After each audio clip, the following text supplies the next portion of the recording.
오늘 이 시간에는 기도가 안 통할 때라는 제목으로 하나님 말씀 증거하도록 하겠습니다. 자, 여러분은 기도가 막히실 때 어떻게 하십니까? 하나님이 멀게 느껴지고 하나님의 임재가 내 삶에서 사라진 것 같을 때 대부분 크리스찬들은 이런 상황에서 더 열심히 기도하고 더 많은 말씀을 읽음으로 그 상황을 돌파하려고 생각을 합니다.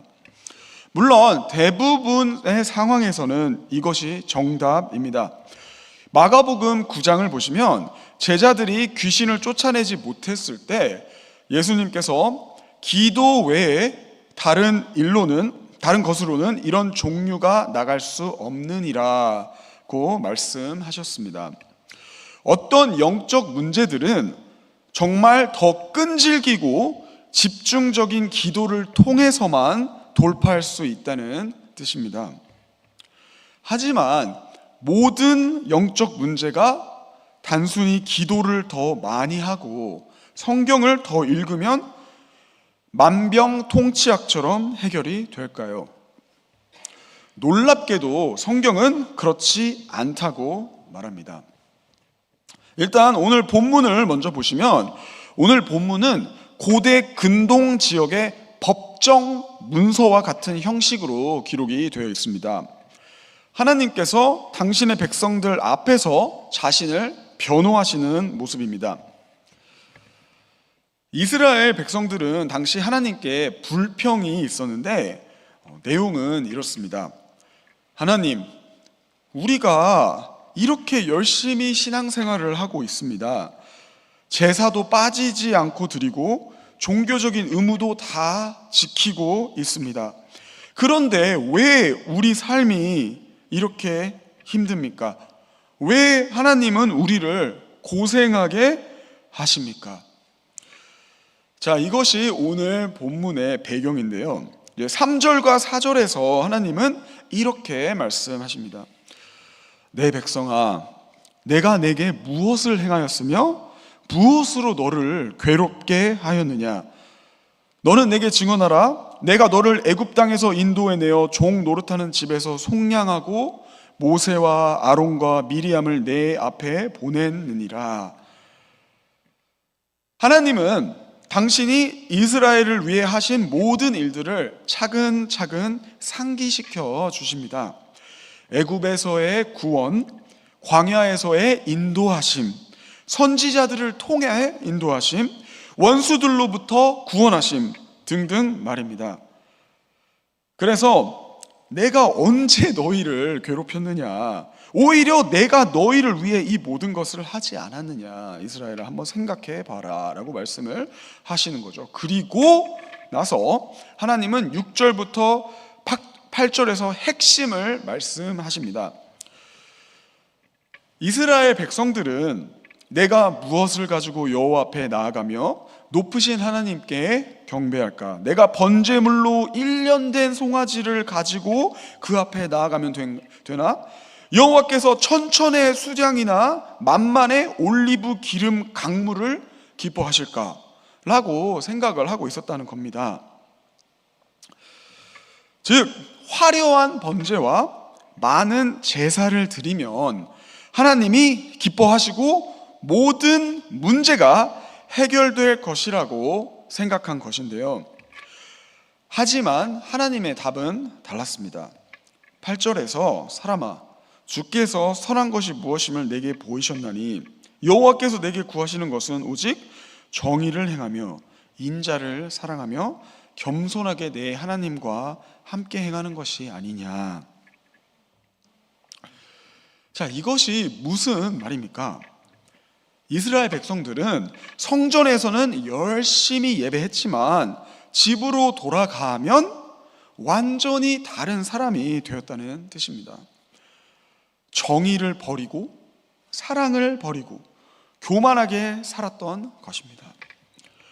그들의 종교적인 삶과 일상의 삶 사이에 엄청난 괴리가 있었던 거죠. 하나님은 그들의 예배만 관심 있으신 것이 아니라 그들이 일상에서 어떻게 사는지, 다른 사람들을 어떻게 대하는지, 약한 자들을 어떻게 돌보는지에 대해서도 깊이 관심을 가지고 계셨습니다. 예배는 화려하게 드리지만 일상에서는 하나님의 성품과 전혀 상관없이 사는 것, 이것이 바로 그들과 하나님 사이를 막고 있던 진짜 문제였던 것입니다. 그렇다면 이것이 오늘 우리에게 어떤 의미일까요? 이 원리는 신약에서도 동일하게 나타납니다. 자, 베드로전서 3장 7절을 보시면 제가 읽어드리겠습니다. 남편들아, 이와 같이 지식을 따라 너희 아내와 동거하고 그를 더 연약한 그릇이요 또 생명의 은혜를 함께 이어받을 자로 알아 귀히 여기라. 이는 너희 기도가 막히지 아니하게 하려 함이라. 이 말씀이 얼마나 구체적이고 실제적인지 한번 보십시오. 베드로는 남편들에게 아내를 어떻게 대해야 하는지 가르쳐 주면서 그 이유를 무엇이라고 합니까? 너희 기도가 막히지 아니하게 하려 함이라. 아주 놀라운 연결점입니다. 즉, 아내를 잘못 대하면 어떻게 된다고요? 기도가 막힌다는 것입니다. 우리 아내분들께서 아주 따뜻한 눈빛으로 저를 바라보고 계신데요. 주일에 아무리 거룩하게 예배를 드리고 아무리 큰 소리로 찬양하고 아무리 간절히 기도해도 집에서 아내를 함부로 대한다면 하나님이 그 사람의 기도를 기쁘게 받으시지 않는다는 뜻입니다. 그리고 이것은 단지 남편과 아내의 관계에만 국한되는 이야기는 아닙니다. 자, 하나님은 우리가 가장 가까운 사람들, 가족들을 어떻게 대하는지 보고 계십니다.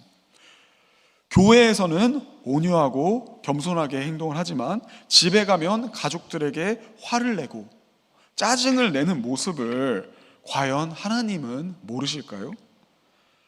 우리는 때로 우리가 하나님을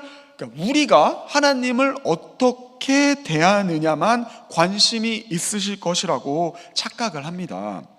하지만 놀랍게도 성경은 하나님은 우리가 다른 사람들, 특히 우리와 가장 가까운 사람들을 어떻게 대하는지를 매우 중요하게 보고 계시다고 말씀하고 있습니다. 그렇기 때문에 예수님도 마태복음 5장 23절, 24절에서 이렇게 말씀하셨습니다.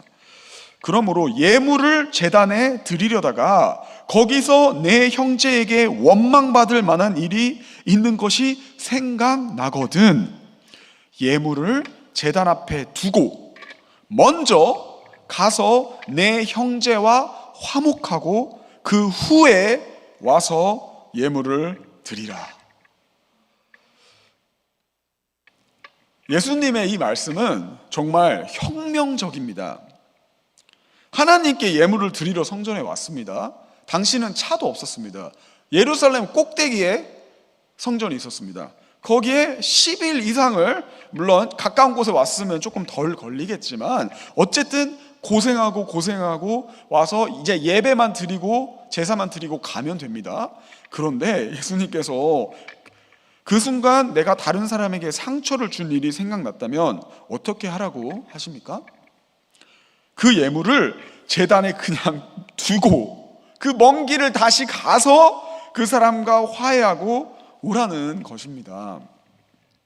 하나님께 드리는 예배보다 사람과의 관계 회복을 먼저 하라고 말씀을 하시는 거죠. 그러니까 기도가 막히고 영적 생활에 활력이 없다면 내가 주변 사람들을 어떻게 대하고 있는지 돌아볼 필요가 있다는 말씀입니다. 이런 상황에서 더 필요한 것은 더 많은 기도나 더 큰 소리로 하는 기도가 아니라 하나님 앞에서 언약을 맺은 인생의 동반자인 아내를 더 사랑하는 것일 수도 있고 내가 상처 준 형제 자매와 화해하는 것일 수도 있습니다. 자, 마지막으로 구약시대에 나타난 동일한 원리를 하나만 더 보시고 말씀을 맺도록 하겠습니다. 자, 이 원리는 성경에서 계속 지속적으로 나타납니다. 자, 사무엘하 21장을 보시면 다윗 시대에 3년 동안 극심한 기근이 들었다고 기록이 되어 있습니다. 자, 3년입니다.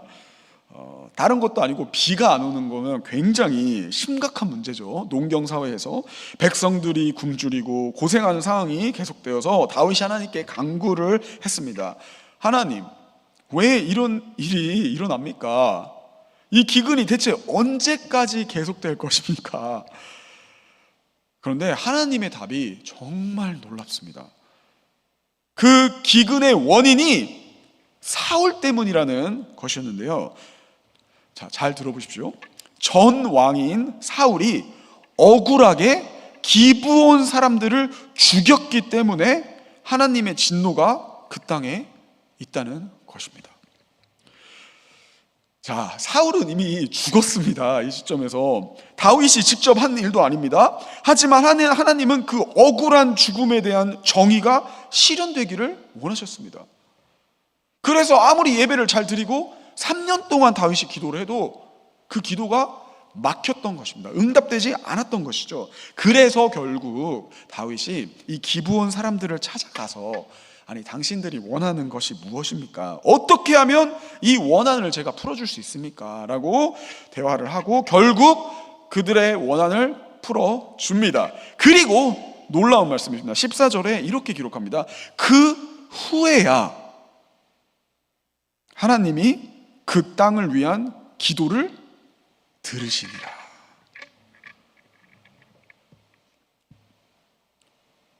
정말 이 표현이 얼마나 중요합니까? 그 후에야 라는 말은 그 이전에는 하나님이 기도를 어떻게 하셨다고요? 듣지 않으셨다는 겁니다.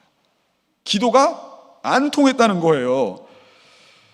3년 동안 분명히 많은 사람들이 기도를 했겠죠. 왕도 기도했고 제사장들도 기도했고 백성들도 간절히 기도를 했을 겁니다. 하지만 하나님은 어떻게 하셨습니까? 그 상황에서 이 억울하게 죽임당한 이 원한이 가득한 기브온 사람들에게 정의가 해결되기 전까지 그 기도를 듣지 않으셨다는 것은 저에게 너무나 많은 가르침을 줍니다. 다시 말하지만 성경은 하나님은 단순히 우리의 종교적 행위만 보시는 것이 아니라고 말씀을 하십니다. 우리의 삶 전체, 특히 우리가 다른 사람들을 어떻게 대하는지, 정의와 공평을 어떻게 실천하시는지를 보고 계신다는 것입니다. 결론을 맺도록 하겠습니다. 사랑하는 성도 여러분, 우리는 때로 너무 기계적으로 영적 문제에 접근할 때가 많습니다. 무슨 말이냐면 마치 1 플러스 1은 2인 것처럼 간단한 공식으로 생각을 하는 것입니다. 기도가 막히면 더 많이 기도하면 된다. 영적으로 메마르면 말씀을 더 읽으면 된다. 물론 이것이 대부분의 경우에서는 맞는 답이고 그렇게 해결이 됩니다. 그것을 부정하는 것이 절대 아닙니다. 하지만 성경은 그 예외도 있음을 분명히 보여줍니다. 때로는 우리가 전혀 다른 곳에서 해결책을 찾아야 할 때가 있다는 것이죠. 그래서 미가서를 통해서 우리가 배운 것처럼 하나님이 원하시는 것은 우리 삶 전체에서 하나님의 성품이 드러나는 것. 그 성경이 신약에서도 말하는 것은 하나님께서는 우리 가까이 있는 사람들을 사랑하시기를 원합니다. 예수님께서는 이 지극히 작은 자에게 한 것이 곧 내게 한 것이라고 말을 하고 있습니다. 그래서 우리의 기도가 한 번씩 막힌다면 물론 더 열심히 먼저 기도를 해보십시오.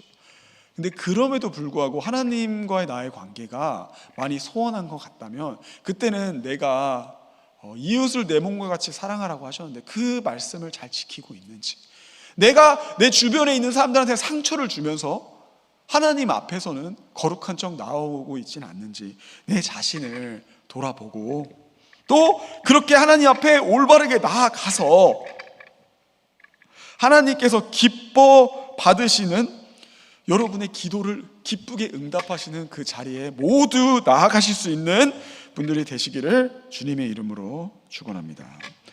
아멘.